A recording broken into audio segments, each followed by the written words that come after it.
उसने जवाब दिया, इसकी कीमत हमें बता दो, ये हट्टा कट्टा नौजवान है, हमारे घर में काम करेगा, इसे आप हमें दे दो। कालू नाम के मेहतर ने क्या किया, 20 भार सोना देकर के हरिश्चंद्र को खरीद लिया। पहले जब कीमत नहीं हुई थी तो तीनों प्राणी एक जगह खड़े हुए थे, और जब कीमत हो गई तो हरिश्चंद्र कालू मेहतर के पास और रानी तारा ब्राह्मण के पास खड़ी हो गई। अब ये सब अलग अलग हो गए, जाने लगे। ब्राह्मण तारा को लेके जाने लगा, कालू नाम का मेहतर हरिश्चंद्र को लेके जाने लगा। बेटा रोहित रोने लगा, बोला मैया ऐसा नहीं हो सकता है कि हम लोग एक ही जगह रहें, सब लोग अलग अलग ना हो। तारा ने कहा बेटा इसमें हमारा कोई जोर नहीं है, कालू नाम का मेहतर हम लोगों को सबको खरीद लेता तो बढ़िया रहता, ये ब्राह्मण हम तीनों को एक साथ खरीद लेता तो बढ़िया रहता। अलग अलग हो गए, फुटकर हो गए हम लोग। जिस समय हरिश्चंद्र वहां से जाने लगे तो रानी तारा करुण क्रंदन करने लगी, हाय अब क्या करें, अब क्या करें, ये तो अलग हो रहे हैं। हरिश्चंद्र जब जाने लगे तो तारा ने पीछे से आवाज लगाई, क्या? तारा का हृदय थोड़ा साधारण है, हरिश्चंद्र बड़े कठोर दिल के थे। जब हरिश्चंद्र जाने लगे पीछे मुड़ के भी नहीं देखा तो तारा क्या बोली कि जरा देर ठहरो, कि जरा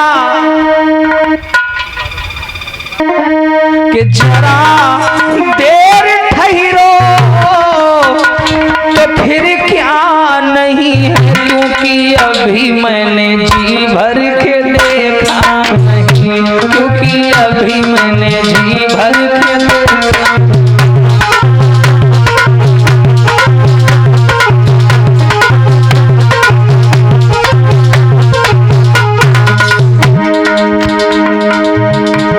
जरा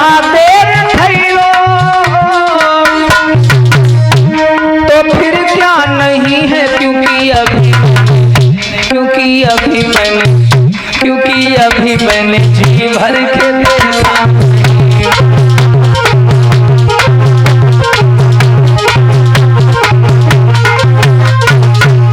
रानी तारा ने कहा महाराज जा रहे हो? हरिश्चंद्र ने जवाब दिया मैं तो जा रहा हूँ तारा, पर मेरी एक बात ध्यान रखना, मुसीबत विपत्तियां कितनी भी आए लेकिन मेरी प्राण प्यारी कभी धर्म का साथ मत छोड़ना, धर्म के सिक्कों को धीरे धीरे जोड़ना, मिले लाख दुख लेकिन धर्म मत छोड़ना। इतना बोल करके हरिश्चंद्र को लेके वो चला गया और तारा को लेके ब्राह्मण घर पे आ गया।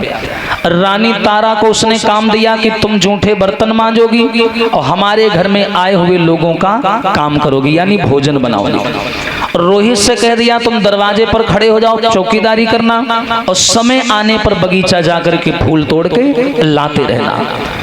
कालू नाम का मेहतर हरिश्चंद्र को लेकर के घर आया, उसने हाथ में झाड़ू पकड़ा दी, पकड़, और पूरी काशी की गलियों में जहां तक भी हमारा ठेका है वहां झाड़ू लगा और उसके बाद में पानी भर के लाना। वाह जी, वो सूर्यवंशी राजा, मैं तो ये नहीं समझ पा रहा हूं कि वो अपने मन को कैसे समझाते होंगे। जो लाखों लोगों को हुक्म देने वाला आज एक मेहतर के कहने पर जी हजूरी बजा रहा है कि राजा से बनी गए भिखारी और समय तेरी बलिहारी। अरे राजा से बनी गए भिखारी बखत तेरी बलिहारी।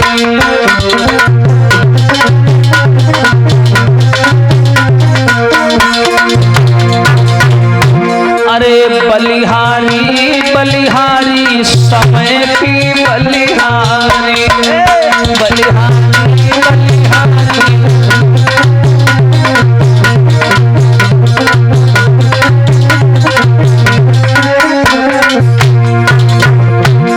इसीलिए बोला गया भैया क्या, सदा दिन ये कसे किसी के न गुजरते देख, इंसान दुनिया में चढ़ते उतरते देख।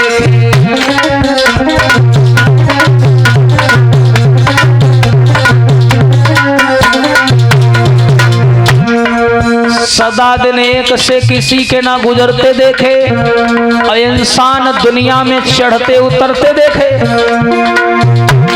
करते थे एक दिन जो लाखों का लेना देना, लाखों का लेना देना, लेना देना लाखों का।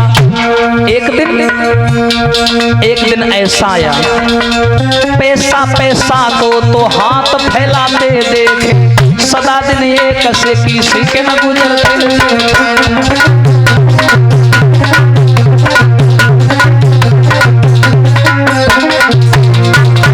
लेकिन समाज के लोगों, मानव के जीवन में अच्छाइयां बुराइयां ये तो कुदरत के नजारे हैं।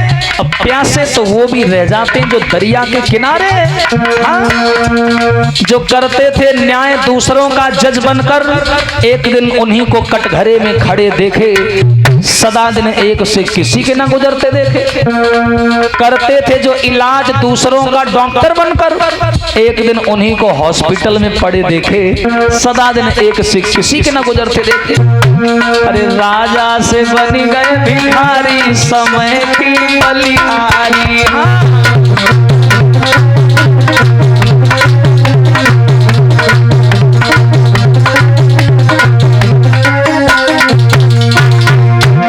लेकिन एक बात और ध्यान रखना, आदमी के जीवन में कैसे खुशी कमाता है। अरे एक दिन दूल्हा घोड़ी चढ़ के, अरे ब्याह कर तू है खुशी मना। अरे एक दिन बाप जले मरघट में, और उड़ी उड़ी धुआं जाती आसमान।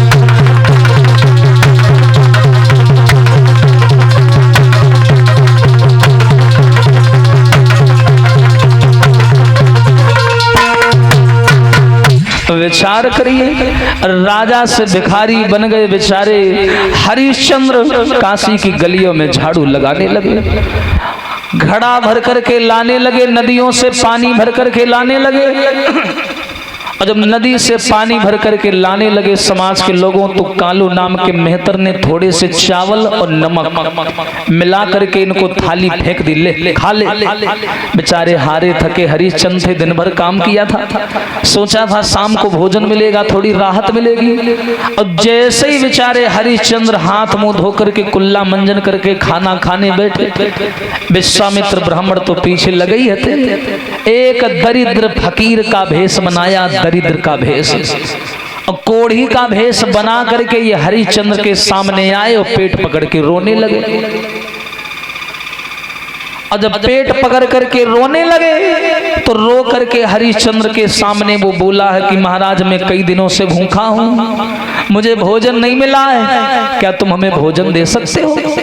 बेचारे हरिश्चंद्र ने सोचा कि बताओ, मैं तो शुरुआत से ही दानी रहा हूँ, अब यहाँ भी लोग हमारी परीक्षा ले रहे हैं, कोई बात नहीं। तो हरिश्चंद्र ने अपने हिस्से का भोजन उस फकीर को दे दिया, ले भैया तुम खा लो, हम भूखे रह लेंगे। अपने हिस्से का भोजन दे दिया। और इस प्रकार विश्वामित्र ने एक बार, दो बार नहीं, तीन बार नहीं, चार बार नहीं, बल्कि राजा हरिश्चंद्र को 27 दिन तक भोजन नहीं करने दिया। विचार करो, एक दो दिन नहीं 27 दिन तक भोजन नहीं करने दिया। अब विचार करो माताओं, जब 27 दिन कोई भोजन नहीं करेगा तो क्या हालत हो जाएगी। शरीर कमजोर हो गया, हाड़ हाड़ दिखाई देने लगे, मांस खत्म हो गया।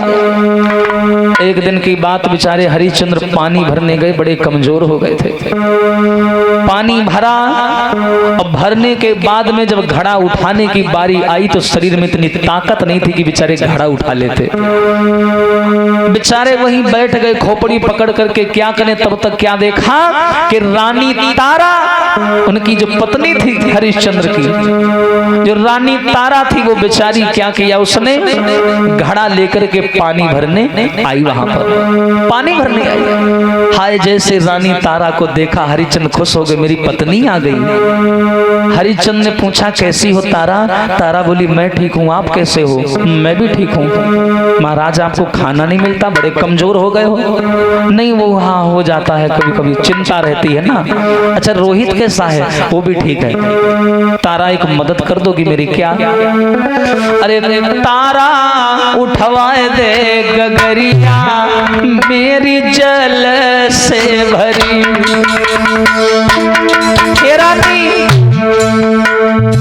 रानी बड़ा कमजोर हो गया हूं मैं, तुम आ गई हो, मेरी पत्नी हो, मेरी मदद कर दो थोड़ा। क्या? ये जो मटकी भरी पड़ी है ना पानी की, उठवा दो।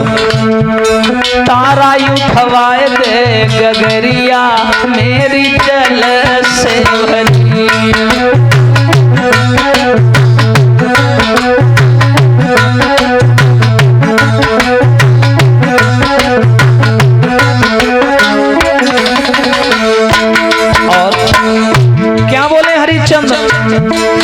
अरे 27 दिन हुई गए प्यारी मैंने खाना तक नहीं खायो।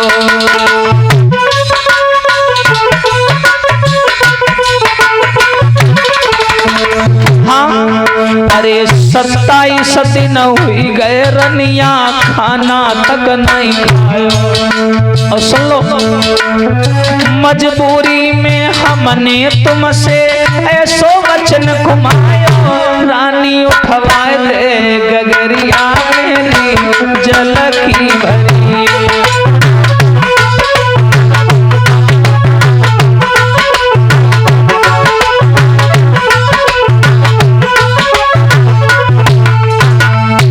जैसे ही राजा हरिश्चंद्र ने इन शब्दों का इस्तेमाल किया और सम्मानीय श्रीमान आदरणीय प्रधान जी, सम्मानीय पूजनीय बाबा श्री हारे का सहारा खाटू श्याम हमारा, कल दिन में आदरणीय हमारे बाबा जी की पावन कथा होगी, यानी खाटू श्याम जी की जो पावन चर्चा है वो आप सभी लोगों को सुनने को मिलेगी। प्रधान जी की ओर से ये निवेदन है। और ये खाटू श्याम की उत्पत्ति कहाँ से हुई, कहाँ से इनका प्रादुर्भाव हुआ, हमारे द्वारा आप लोग ये पावन चर्चा सुनेंगे। बोलिए कन्हैया लाल की।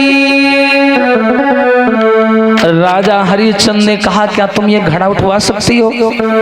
रानी तारा ने जवाब दिया महाराज माफ करना, मैं एक ब्राह्मण के घर में काम करती हूँ, तुम एक मेहतर के घर में काम करते हो।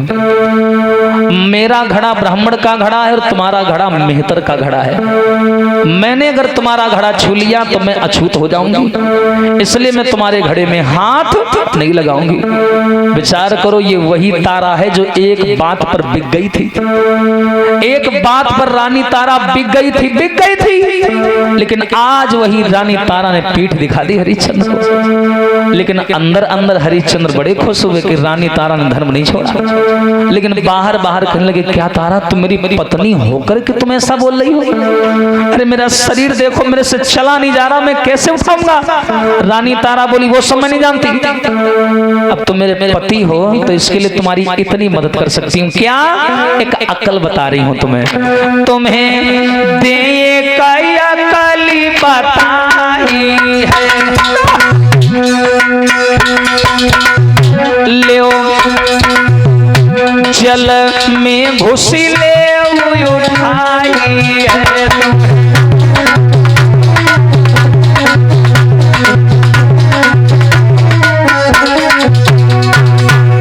तुम्हें दे कई अकली बताई है, जल में घुसी ले उठाई है।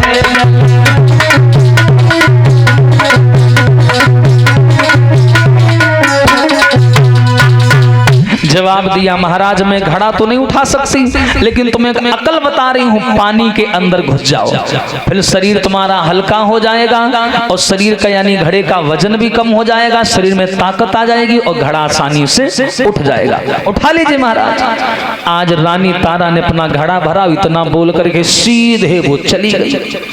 हरिश्चंद्र वहीं खड़े खड़े देखते रहे, वारे परमात्मा ऐसी विपत्ति की घड़ी की आज पत्नी भी साथ छोड़ गई, पत्नी ने भी साथ छोड़ दिया। वाजिबा संगत का असर था, क्योंकि तारा ऐसे घर में पल रही थी कि वहां यही शिक्षा दी जाती। हाँ हाँ करती क्या बेचारी। अब रानी तारा तो चली गई। अब हरिश्चंद्र बेचारे पानी में घुसे, घड़ा उठाया, सर पर रखा। जब तक पानी में रहे तब तक बल बना रहा। हाय जैसे पानी से बाहर निकले, शरीर कमजोर था, पैर फिसला, जमीन पर गिरे और घड़ा फूट। जैसे घड़ा फूटा वहां से बेचारे रोते रोते आए और कालू नाम के मेहतर ने पूछा, हरिया अरे घड़ा कहां डालाया, पानी क्यों नहीं लाया? हरिश्चंद्र बोले, महाराज घड़ा फूट गया। फूट गया? कैसे फूट गया? तू अंधा हो गया था क्या? जवाब दिया, महाराज मेरा शरीर कमजोर हो गया। शरीर कमजोर हो गया? कैसे कमजोर हो गया? इतना दाना पानी तुझे खाना रोज मिलता, वो सब जाता कौन? बोले, महाराज क्या करूं, खाना मिलता है, खाने बैठता हूं, कोई ना कोई फकीर आ जाता है, उसे देना पड़ता है, मुझसे देखा नहीं जाता, मैं करूं क्या? मैं उसको दे देता हूं, स्वयं भूखा रह जाता हूं। अब तुम ही बताओ क्या करूं? उसने उठाया डंडा और हरिश्चंद्र को मारने लगा। विचार करिए, ऐसी होती है विपत्ति की घड़ी। जब हरिश्चंद्र को हरिया मारने लगा, वो सूर्यवंशी क्षत्रिय कुल का राजा रो करके बोला, समय चाहे कछु करवाई ले और होनी बड़ी है बलवान।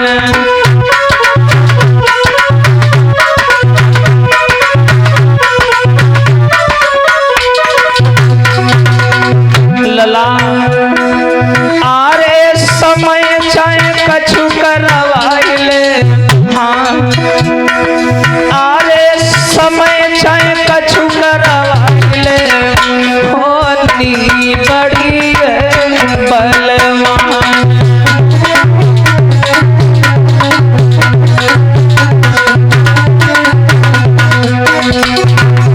क्या करें, ये कोई अकेला मैं नहीं हूं, सबका समय ऐसे ही बदला। आज मेरा भी बदल गया, क्या करूं? हरिश्चंद्र बोले, आज ऐसा है, कभी ना कभी तो बदलेगा। और याद रखना समाज के लोगों, हरिश्चंद्र से शिक्षा ले लो। धन मिला है तो धन कब चला जाए कोई नहीं जानता। बल मिला है, बल कब चला जाए कोई नहीं जानता। सुंदरता मिली है, वो सुंदरता कब कुरूप का कारण बन जाए कोई नहीं जानता। अरे काऊ दिन पकी मक्का चबी जावेंगे, जब तोता लगे विदेशी। वो तो आएंगे, काऊ दिन पकी मक्का चबी जावेंगे, जब तोता लगे विदेशी।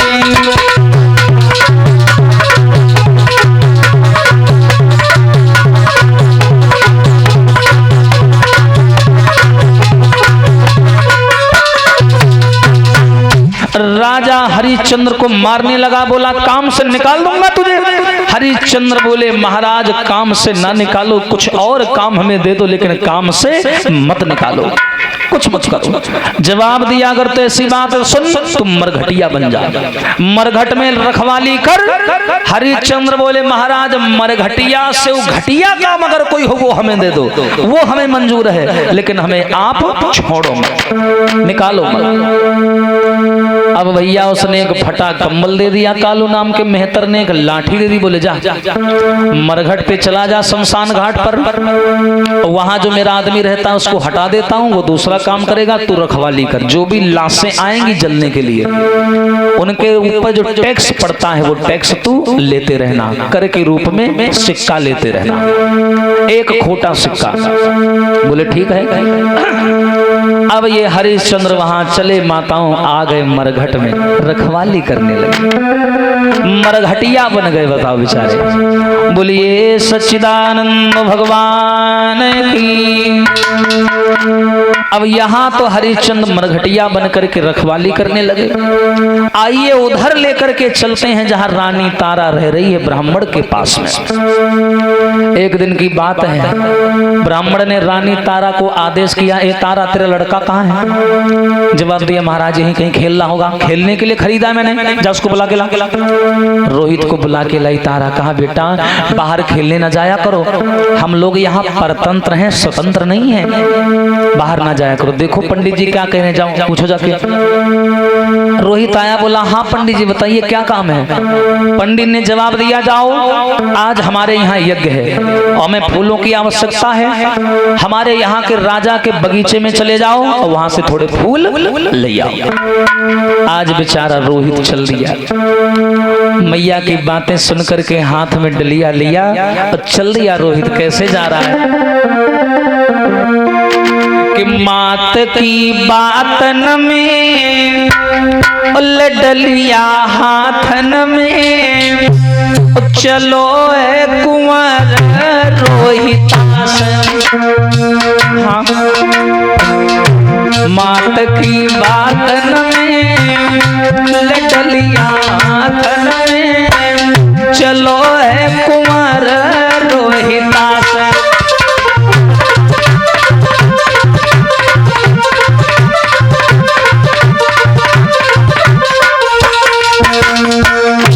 के पहुँचो फूल बाग के पास, मात की बातन में के डलिया हाथन में, कुंवर चलो है रोहितास।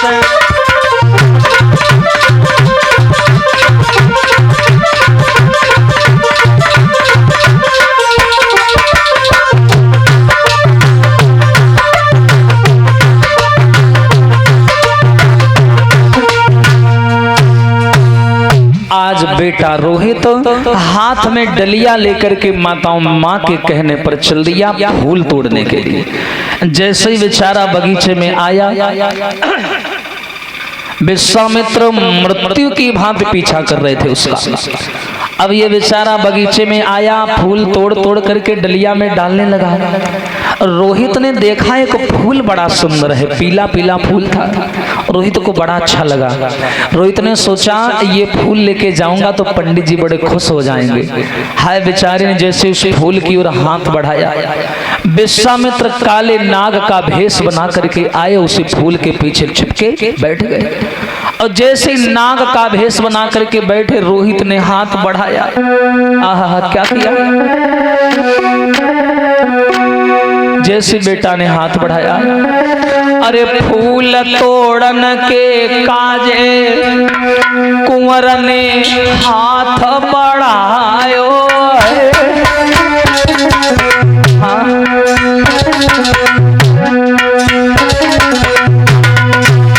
ए भैया,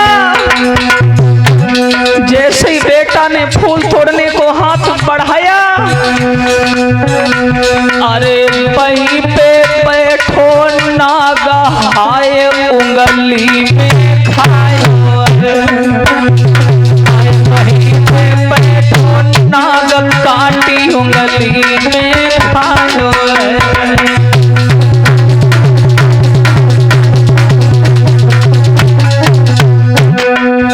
जैसे ही बेटा रोहित ने हाथ बढ़ाया, काला नाग बन करके विश्वामित्र ने रोहित के हाथ में काट लिया। हाय काला नाग कहा, वो 10-15 साल का बच्चा। अरे लला की हालत बिगड़ गई, हालत बिगड़ गई। अरे ऐठन लगो शरीर की, मुंह से झागे गिरन लगी। लगो शरीर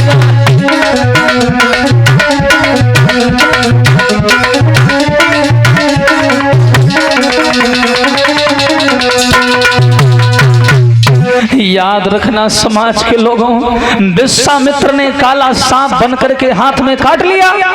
बेचारा रोहित तड़फड़ाने लगा, चिल्लाने लगा, रोने लगा, बेहोश होकर के वहीं जमीन पर गिर गया। बड़ी देर तक बेचारा पड़ा रहा।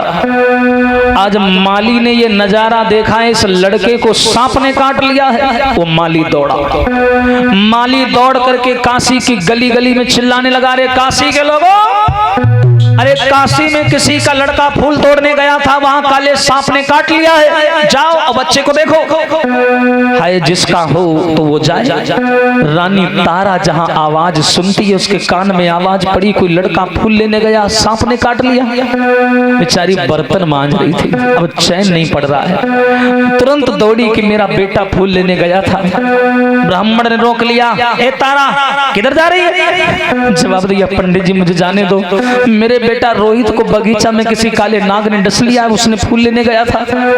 ब्राह्मण ने जवाब दिया, मेरे घर में मेहमान आने वाले, पहले बर्तन धो उसके बाद जाना। हाय बेचारी बर्तन धोती जा रही है, रोती जा रही है, चिल्लाती जा रही है। बर्तन धो के रख दिए, जवाब दिया महाराज अब जाने दो, अभी नहीं, पहले भोजन बना, मेरे घर में मेहमान आने वाले, उसके बाद जाना। बेचारी भोजन बनाती जाए, सिसकी भर भर के रोती जाए, रोटी कच्ची पक्की होती जाए। ध्यान बेटा के पास रखा था। रोटी बना करके दौड़ के आई, बोली अब चली जाए। ब्राह्मण बोला जल्दी जा और जल्दी आना। हाय नंगे पैर भाग पड़ी, दौड़ते दौड़ते बगीचा में आई, जहां रोहित पड़ा था, मुंह से सफेद सफेद झाग निकल रही थी। मैया ने झपट करके रोहित को उठा लिया। हाय लाला क्या हो गया? रोहित रोहित रोहित रोहित रोहित कह के चिल्लाने लगी। का बोली मैया? ललानी का बोल सुनाई दे, अरे कांपे डस गयो बैरी नाग।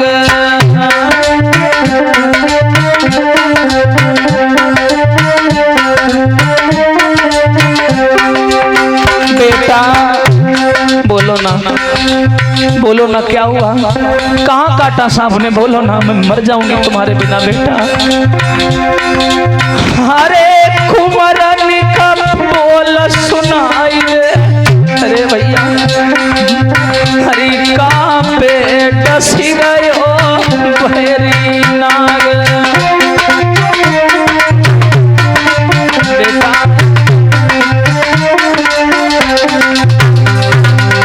लाला क्या हुआ? बोलो ना। फूल को बागन में आयो लेन को, हाथ में बिसियर ने खायो, हाथ में अरे शिवम मेरी बात बनाई रे बेटा। अरे शिवम मेरी बात बनाई रे, कहाँ पे डस गयो बैरी नाग।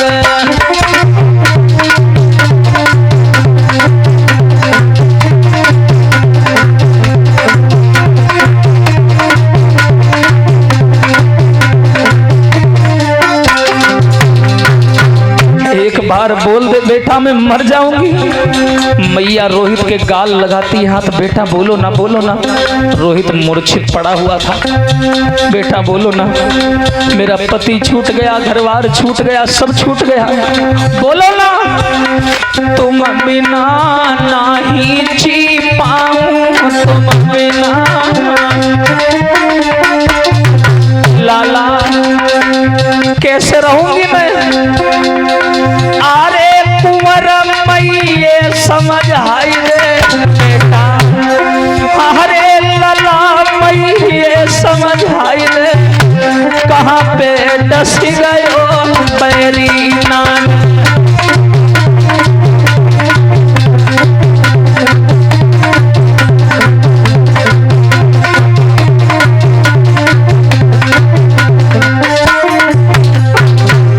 रोहित को गोद में ले लिया, तारा चिल्लाने लगी, वारे परमात्मा आरी घर के मारे बन गए बाऊ। क्या बोली बेचारी? अरे घर के मारे बन गए बाऊ, बन में सुलगी गई। क्या करे मथा? रानी तारा चिल्लाती, गला फाड़ फाड़ करके रोती है। हरी घर के मारे बन गए बाऊ, बन में सुलग गई। क्या करूं मैं, कहाँ जाऊं? बेटा रोहित एक बार बोल ले, अगर तू नहीं बोला मैं भी तेरे साथ मर जाऊंगी। अब बेचारा बोले कहां से, 14-15 साल की उम्र, काले नाग ने डस लिया। विश्वामित्र नीच ब्राह्मण खड़ा खड़ा तमाशा देख के हंस रहा था। हाँ भैया, और आज कुछ उनके हितैषी उनके चरणों की धूल बने बैठे हैं, उनको अपना आइडल मानते हैं। अरे इतिहास उठा करके देखो, इन्होंने तुम्हारा कभी भला नहीं किया, हमेशा तुम्हें नीचा दिखाया और तुम इनकी पूजा करते हो। क्या बोली है रानी तारा?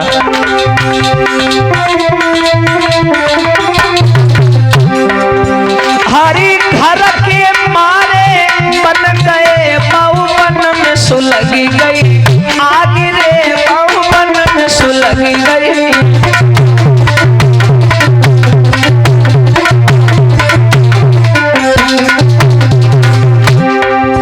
अरे बन बिचारो का करे जब कर्म में लागी आग रे, जब कर्म में लागी।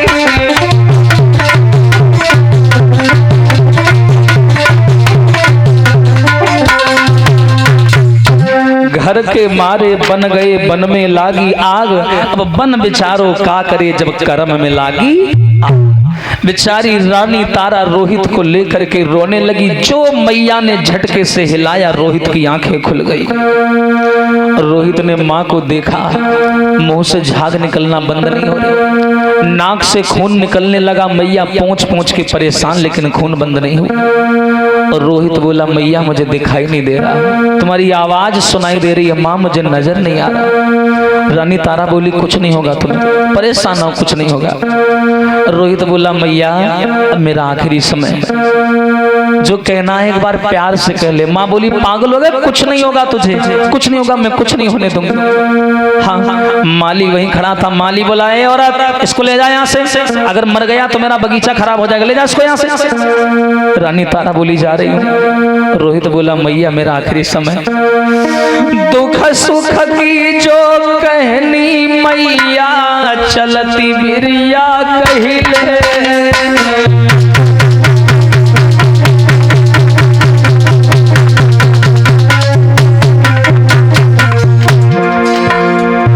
हे मैया, अब मेरे प्राण निकल जाएंगे, मैं बचूंगा नहीं माँ, जो कहना है कह ले। दुख सुख की जो कहनी मैया चलती बिरिया कहिले। माँ एक बार पुचकारी के मैया प्यारा मसे करिले।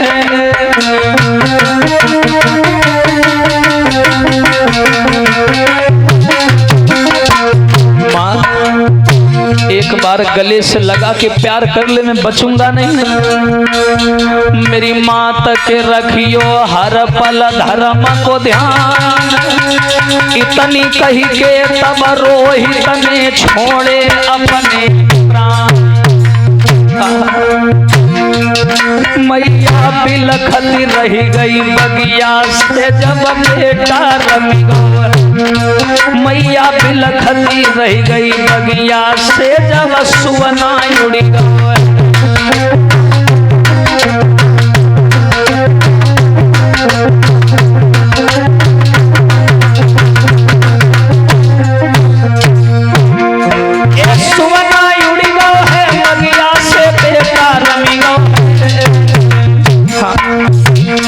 मैया रोवती रही गई बगिया में जब बेटा मरी।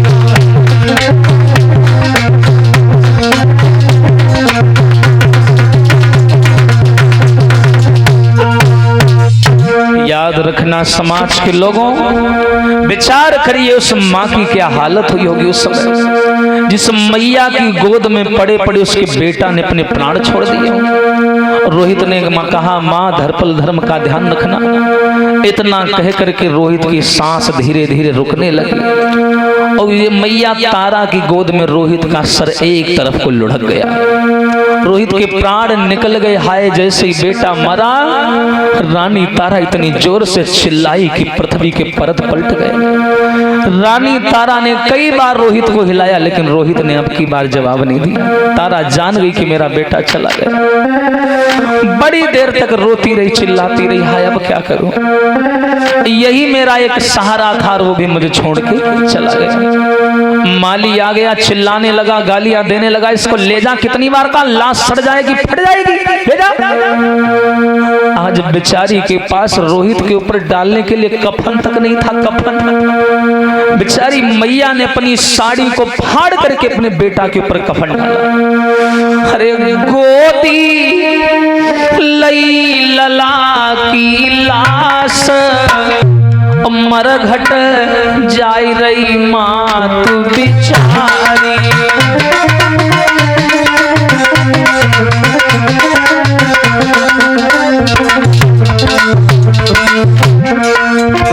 क्या करें, मैया ने अपनी साड़ी फाड़ करके कफन बनाया, रोहित को उड़ाया, लेकर के जाने लगी। गोद लला की लाश, मरघट जाए रही माँ बिचारी।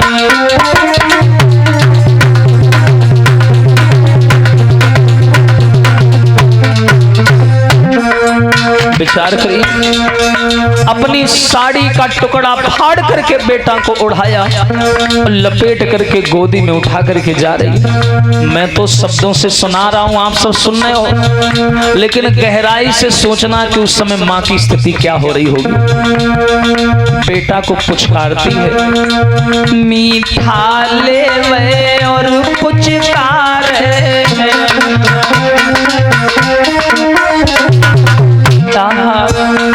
अरे अपने लला की तन रज झार, अपने अरे मेरी टूटी शिवम सब आस, मरघट जाय रही माँ तू बिचारी।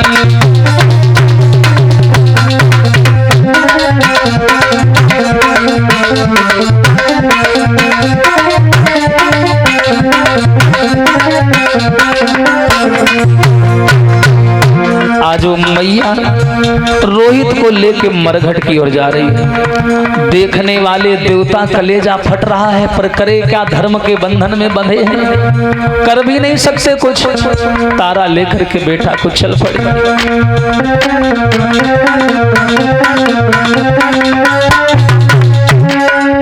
कैसे दीनन के भगत, हाँ दीनन के प्रभु घनश्याम, सीताराम मैया को तीर बंधा दियो।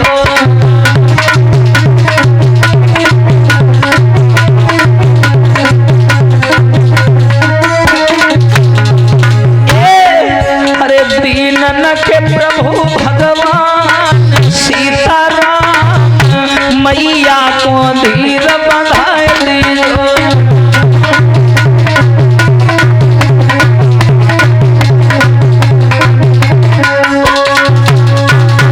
याद रखना समाज के लोगों, रानी तारा बेटा रोहित की लाश अपने धोती में बांध करके मरघट पे लाई।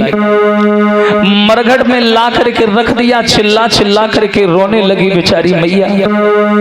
हरिश्चंद्र दूसरे छोर पर खड़े पहरेदारी कर रहे थे मरघट में, और तारा ने एक एक लकड़ी बीन करके चिता बनाई। वो मैया रो रही है, पूरा मरघट हिल रहा है। रानी तारा ने रोहित की लाश को उठाया, रखा। अंधेरे का समय था, और जैसे ही चिता में आग लगानी चाहिए तो राजा हरिश्चंद्र ने उजाला देखा आग का। तुरंत दौड़ करके वहां आए, जवाब दिया, ए औरत कौन है, इधर आ। अरे तुझे मालूम नहीं है कि ये घाट यहाँ पर जो ये सरकारी थोड़ी ना है, अरे ये किसी का घाट है, राजा महाराजा का, यहाँ टैक्स देना पड़ता है, उसके बाद में लाश जलाई जाएगी। कौन है तू, इधर आ। हाय जैसे रानी तारा सामने सामने आई। उसने कहा महाराज तुम? हरिश्चंद्र की लाठी छूट के जमीन में गिर गई। तारा तुम यहाँ क्या कर रही हो? जैसे कहा तुम यहाँ क्या कर रही हो तो तुरंत तारा ने रोहित की ओर इशारा कर दिया। हरिश्चंद्र दौड़ के चिता के पास आए। जैसे ही बेटा रोहित को मरा देखा, कलेजा फट गया। आखिर बाप थे। कलेजा फट के हाथ में आ गया। बेहोश होके जमीन पर गिर गए। थोड़ी देर बाद होश आया। खड़े हुए, तारा ये सब क्या है? तारा ने कहा महाराज बेटा रोहित फूल तोड़ने बगिया गया था। बगीचा में काले नाग ने हाथ में डस लिया, इसकी मौत हो गई। मैं इसे जलाने आई हूँ, अंतिम संस्कार करने आई हूँ। हरिश्चंद्र ने दिमाग लगाया, कोई बात नहीं है। खड़े हुए हरिश्चंद्र, एकदम से हरिश्चंद्र को अपना धर्म याद आ गया। जैसे ही धर्म याद आया तुरंत हरिश्चंद्र की भाषा बदल गई। हरिश्चंद्र के अंदर का सारा मोह खत्म हो गया। हरिश्चंद्र ने जवाब दिया ठीक है कोई भी हो, बेटा है तो क्या हुआ? सुनो तारा, तुम्हें इसके बदले में टैक्स देना पड़ेगा और बिना टैक्स 1 टका दिए मैं तुम्हें लाश जलाने नहीं दूंगा। तारा बोली महाराज कैसी बातें कर रहे हो? तुम्हारा दिमाग खराब हो गया। ये तुम्हारा बेटा है। हाँ, मैं तुम्हारी पत्नी और अपनी पत्नी से तुम पैसे मांग रहे हो?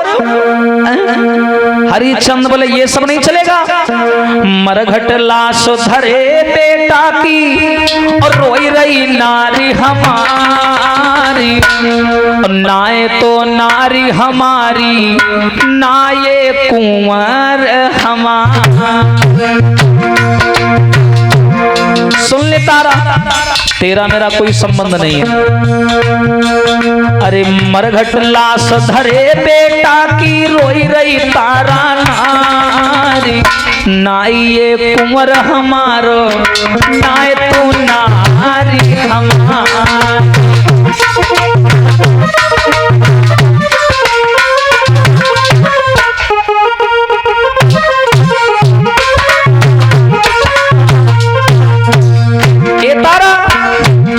पैसा लाओ पैसा, बिना एक सिक्का दिए मैं लाश को जलाने नहीं दूंगा। हाँ कैसे? हरिश्चंद्र अपना धर्म नहीं भूले। जवाब दिया सुन ले मेरी बात। अरे बाती जलाओ लाश टका दो कर को है। अरे कालू को है घाट नाई मेरे घर को है। हाँ अरे बाती जलाओ लाश टका दो कर को है। अरे कालू को है घाट नाई मेरे घर को है। अरे काहे बात बिगाड़े रानी और क्यों रही धर्म बिगाड़ी। नाए तू नारी हमारी, नाए कुंवर।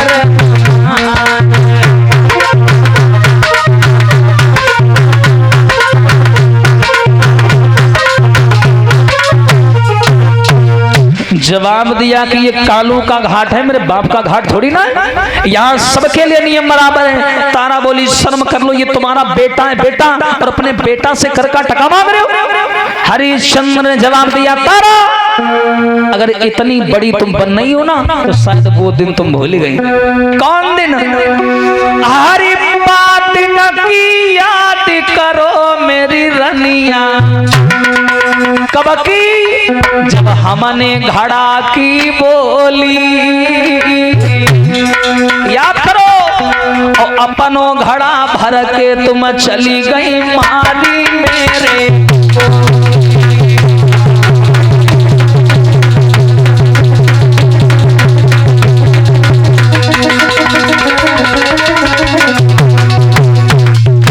तारा आज बड़ी पंडिताइन बन रही हो, धर्म सिखा रही हो। अरे उस दिन तुम्हारा धर्म कहाँ चला गया था जब मैंने कहा था कि मेरा घड़ा उठवा दो। तब तुम क्या कह रही थी कि मैं ब्राह्मण के घर में काम करती हूँ, तुम मेहतर के घर में काम करते हो। तो जाओ पैसा लेके आओ ब्राह्मण के यहाँ से, तभी ये लड़का जलेगा, ऐसे जलेगा नहीं। अरे हम हैं धर्म के पक्के रानी, अरे हम हैं धर्म के पक्के रानी, और ना पीछे पैर हटाऊं। और अरे जब तक टका नहीं दे होगी नहीं लाश जला।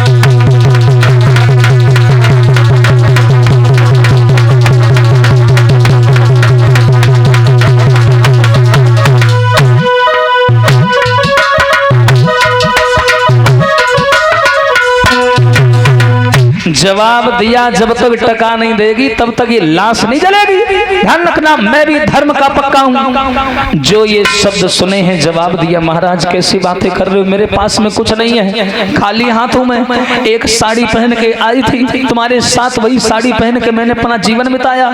आधी साड़ी फाड़ करके मैंने बेटा रोहित को पहना दी, आधी साड़ी बची है। तब तक दूसरे लोग वहां मिट्टी जलाने वाले आ गए। उन्होंने कहा मरघटिया किधर है, इधर आ जल्दी। तो हरिश्चंद्र को लेट हो रहा था। हरिश्चंद्र ने तारा के बदन पर हाथ डाला और पूरी साड़ी खींच ली। और खींचने के बाद में हरिश्चंद्र वहां से चले गए। हरिश्चंद्र ने कहा ठीक है मुझे कर का टका मिल गया है, अब तो इसमें आग लगा देना अपने आप। हरिश्चंद्र तो उधर चले गए दूसरों की लाश जलाने। लेकिन रानी तारा की जब साड़ी जो बची थी शरीर के ऊपर वो भी हरिश्चंद्र ने छीन ली। और जब वो साड़ी छीन ली तो रानी तारा का शरीर नग्न हो गया, अर्ध नग्न शरीर हो गया। अब ये बेचारी तब तक सूर्य भगवान निकल आए। सवेरा हो गया बात ही बातों में। हाय जैसी सूर्य निकला लोगों की भीड़ उमड़ने लगी। अब ये बेचारी वहां से भागी। भागने के बाद में समाज के लोगों, काशी में एक सती मंदिर है, सती मंदिर।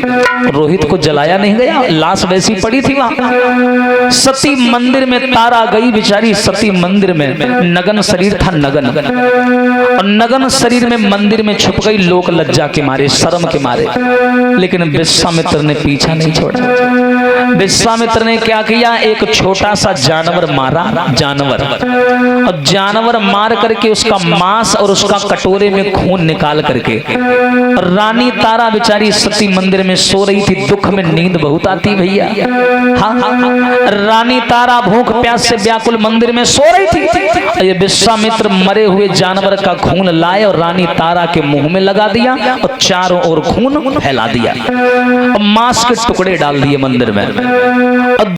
जा करके पूरे नगर में आवाज लगाई, अरे काशी के लोगों, अरे इस काशी में एक डायन आई है, डायन। और वो डायन पता नहीं किसका बच्चा लाई है, मार करके खा गई और मंदिर में छुपी बैठी है। हाय जैसे डायन का नाम सुना गांव के लोग लाठी डंडा ले लेके भगने लगे। अब जब लाठी डंडा ले लेकर के भगने लगे मंदिर में आए। हाय बेचारी बालों को खोले, गांव वाले चिल्लाने लगे मारो मारो मारो। अब रानी तारा चिल्लाने लगी, बोली हाय ये क्या हो रहा है, मेरा बेटा छिन गया, सब चला गया, लेकिन ये विपत्तियां पीछा नहीं छोड़ रही हैं। तब रानी को एक बात याद आ गई, मति दी जो दीना नाथ जन्म और नारी को बहुत बुरो है। मति दी जो दीना नाथ जन्म नारी को बहुत बुरो है।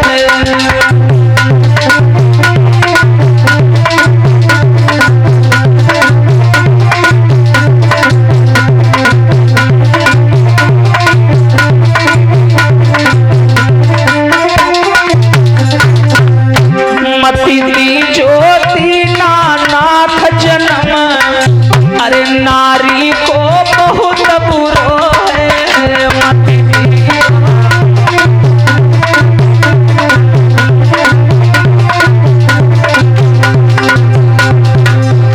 नारी का जन्म बड़ा बुरा है परमेश्वर। अरे सारे जीवन दुख उठावे और अरे सब लोगन की गारी पावे। और बाको कोई न देवे साथ जन्म, नारी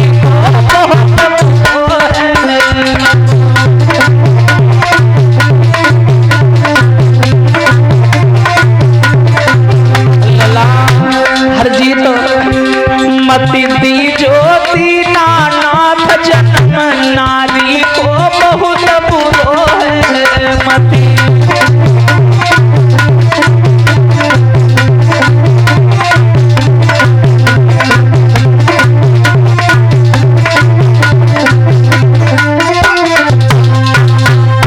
रानी तारा को गांव वालों ने मारना पीटना शुरू कर दिया।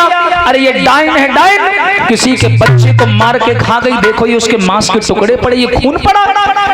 उसी समय कालू नाम का मेहतर वहीं खड़ा था। जवाब दिया, वहां के राजा ने आदेश कर दिया, जो इस नारी की गर्दन काटेगा मैं उसे इनाम दूंगा। अब कालू नाम का मेहतर वहां से भागा। भागने के बाद हरिश्चंद्र के पास में आ बोला, ए हरिया एक काम करेगा? हरिश्चंद्र बोले, महाराज मैं तो आपका नौकर हूं, जो कहोगे वो करूंगा, आदेश करिए। बोले, हरिया इस नगर में एक डायन आई है, डायन, उसका सर काटना है, बता कर पाएगा? हरिश्चंद्र बोले, जी बिल्कुल, बताइए। 5000 रुपया मिलेंगे, थोड़ा हम रख लेंगे, थोड़ा तुम रख लेना। हाँ, आखिर हम तुम्हारे मालिक हैं, थोड़ा तुम्हें कुछ दे देंगे हिस्सा। यहाँ के राजा ने इनाम की घोषणा की है, चलेगा हमारे साथ? हरिश्चंद्र बोले, बिल्कुल मैं तैयार हूँ। चलिए, आप कहाँ चलना है? बोले, सती मंदिर में, जहाँ तू झाड़ू लगाता था पहले। बोले, चलिए मैं वहीं मिलता हूँ। आज एक पति पत्नी को मारने चला, उनको ये थोड़ी पता था कि मेरी पत्नी है वहां। आज हरिश्चंद्र ने क्या किया, वहां से अपनी कुटिया में आए और मिट्टी को खोदा और अपने पुराने गड़े हुए हथियार निकाले। कैसे? अरे समय समय की बात है भैया, समय की मार सही ना जाए।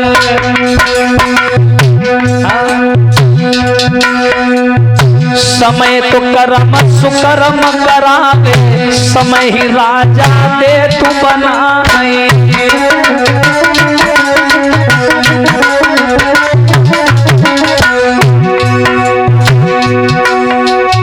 आगे बढ़ के हरिश्चंद्र ने पांचों कसली ने हथियार।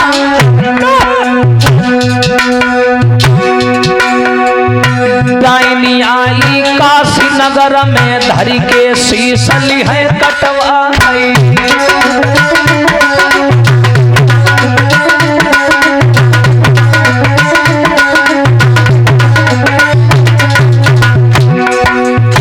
हरिश्चंद्र ने गड्ढा खोदा, पांचों हथियार निकाले, कमर में कसे साफा बांध लिया और तलवार लेकर के काशी के मंदिर की ओर चल दिए। बताओ, हमारे समय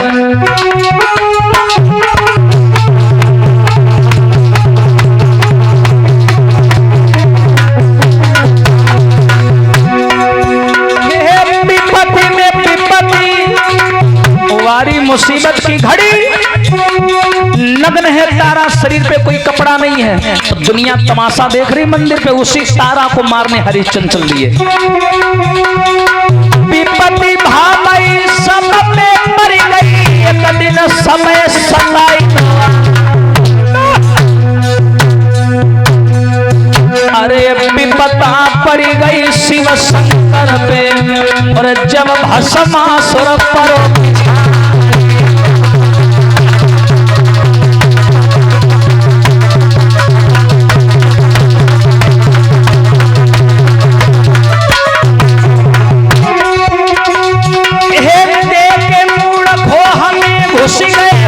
हरि बनी गए नरसिंह।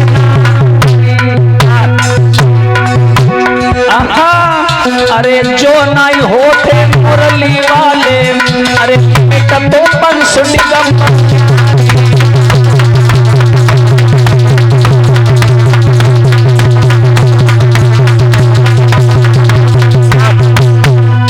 जवाब दिया है रानी तारा को मारने के लिए, चल। अब हरिश्चंद्र ने पांचों हथियार कसे और चल दिए। आए भैया सती मंदिर में, और जैसे ही सती मंदिर में हरिश्चंद्र आए, कहा चलो भैया हटो हटो हटो, मारने वाला आ गया, चलो हटो सब लोग, भीड़ हटाओ। अब भीड़ को चीरते हुए हरिश्चंद्र मंदिर में गए, जहां रानी तारा छुपी बैठी थी। हरिश्चंद्र ने ऐसे केसों को पकड़ा, जैसे ही अपनी ओर मुंह घुमाया, तारा का चेहरा देखा तो हरिश्चंद्र के हाथ छूट गए। तारा तू यहाँ क्या कर रही है? तारा ने जवाब दिया, मारने आए हो तो मारो ना, मेरा चेहरा क्या देख रहे हो? हरिश्चंद्र बोले, अच्छा अपना बेटा मार के खा गई, अब तूने दूसरों के बेटे मारने शुरू कर दी। अब नहीं तुझे मैं छोड़ूंगा, अब नहीं छोड़ूंगा। रानी तारा ने भी मन ही मन सोच लिया कि अब मर ही जाए तो वही अच्छा। अब जीवन में विपत्तियां इतनी सह डाली हैं, नगन खड़ी हूं, जिस पति के अलावा मेरे शरीर को किसी और ने ना देखा हो, आज इन मुसीबतों ने मेरे शरीर को नीलाम कर दिया। सरेआम सबने देख लिया तो मैं बची कहाँ की, कहीं की नहीं बची। अब मेरा मर जाना ही उचित है। रानी तारा ने हाथ जोड़ करके गर्दन झुका ली, काट दो महाराज, काट दो। अब हरिश्चंद्र ने दोनों हाथों से पकड़ी तलवार, और तलवार पकड़ने के बाद जैसे ही रानी तारा की गर्दन को काटना चाहा, उसी समय क्या हुआ बताया। अरे भाई गर्जना घोर रे, और तीनों देव वहां आए।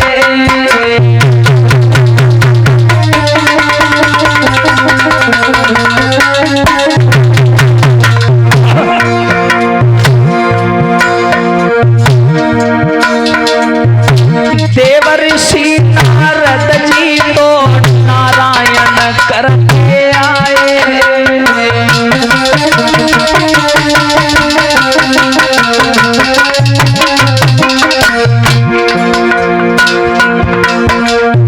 गर्जना हुई। हरिश्चंद्र ने जैसे तारा को मारना चाहा, आकाशवाणी हुई, रुक जाओ। पीछे से विश्वामित्र ने आकर के तलवार को पकड़ लिया, अपने सर से धोती निकाल करके रानी तारा को दी, ले पहले धोती पहन, वस्त्रों को पहनाया, हरिश्चंद्र की तलवार को पकड़ लिया। तीनों देवता ब्रह्मा विष्णु महेश आ गए, फूलों से बारिश करने लगे। धन्य है सा राजा। हरिश्चंद्र बोले विश्वामित्र आप? हाँ मैं। हरिश्चंद्र बोले तुम तो वही हो ना जिसने हमारा सब कुछ छीन लिया था? हाँ हाँ हाँ वही है। हाँ, परेशान ना हो, करी ले भजन भगवान का नुकसान नहीं होगा। करी ले भजन भगवान का नुकसान नहीं होगा।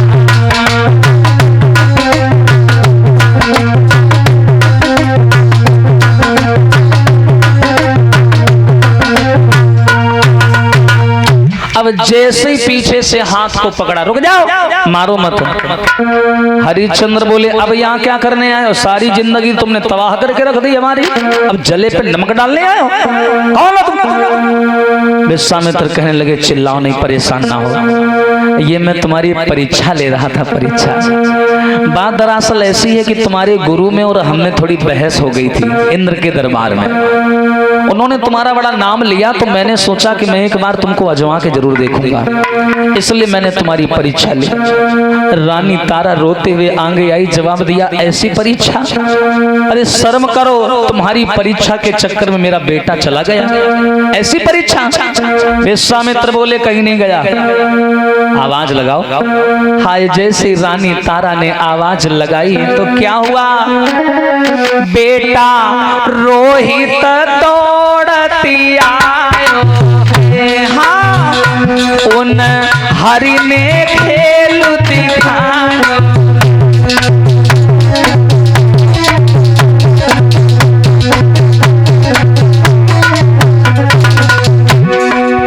रानी तारा बोली अब कौन सा तमाशा कर रहे हो? विश्वामित्र बोले कोई तमाशा नहीं, तुम आवाज लगाओ। हाय रानी ने आवाज लगाई, रोहित। रोहित दौड़ा चलाया मैया मैया कह के। अब क्या किया रोहित ने, बेटा दौड़ती पहुंचो आई है और मैया से चिपटी आई है।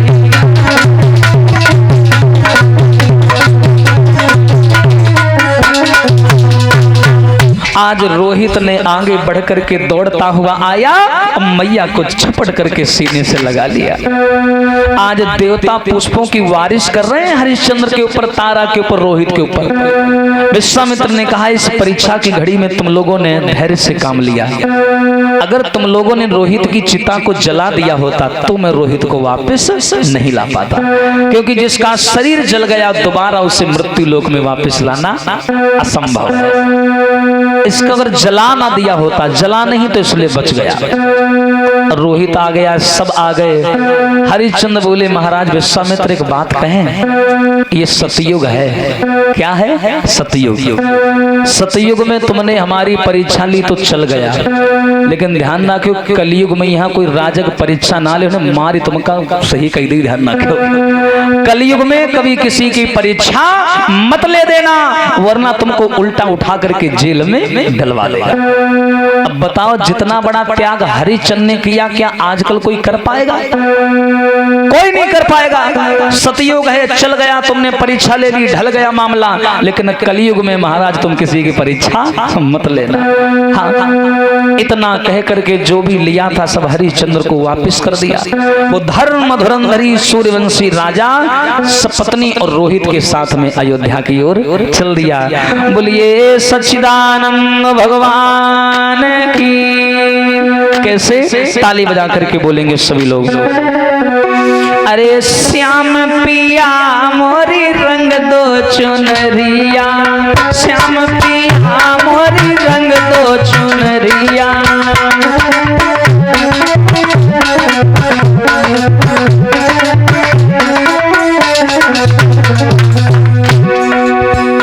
अरे रंग दो चुनरिया, रंग दो चुनरिया।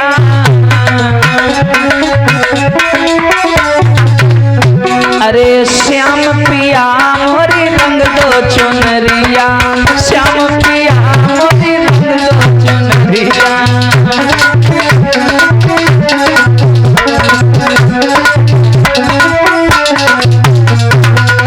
ताली बजा के बोले सभी लोग। अरे ऐसी रंगी दो रंग ना छूटे, अरे ऐसी रंगी दो रंग ना छूटे। और अरे धोबिया धोए चाहे सारी उमरिया, श्याम पिया मोरी रंग दो चुनरिया।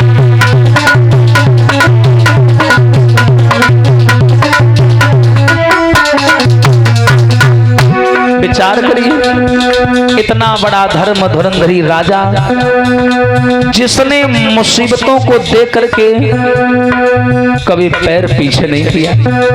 और याद रखना समाज के लोगों, संसार में कोई ऐसे महान नहीं होता, संसार में कोई ऐसे महान नहीं होता।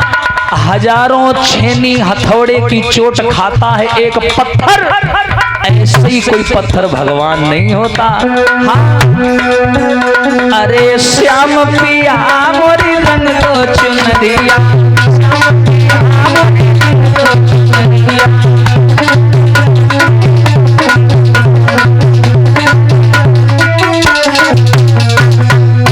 कैसी? अरे हरी ना रंगाऊं मैं तो पीली ना रंगाऊं, हरी ना रंगाऊं मैं तो। फिर कैसी? अरे अपने रंग में रंग दो संवरिया, अपने रंग में रंग दो संवरिया।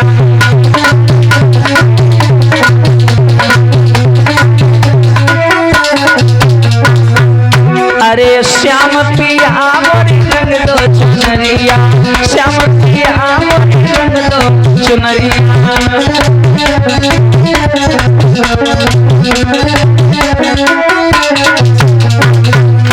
और कैसे?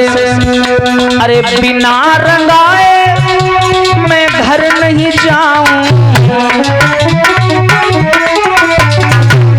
अरे घर नहीं जाऊं, घर नहीं जाऊं।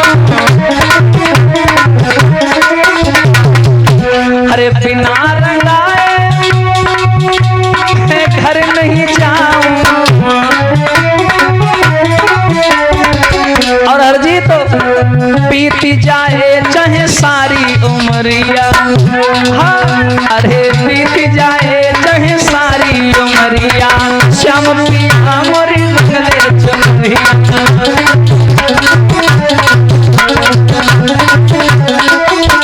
बोलिए कन्हैया सच्चिदानंद भगवान की, खाटू नरेश की। जय जय श्री राधे। इस प्रकार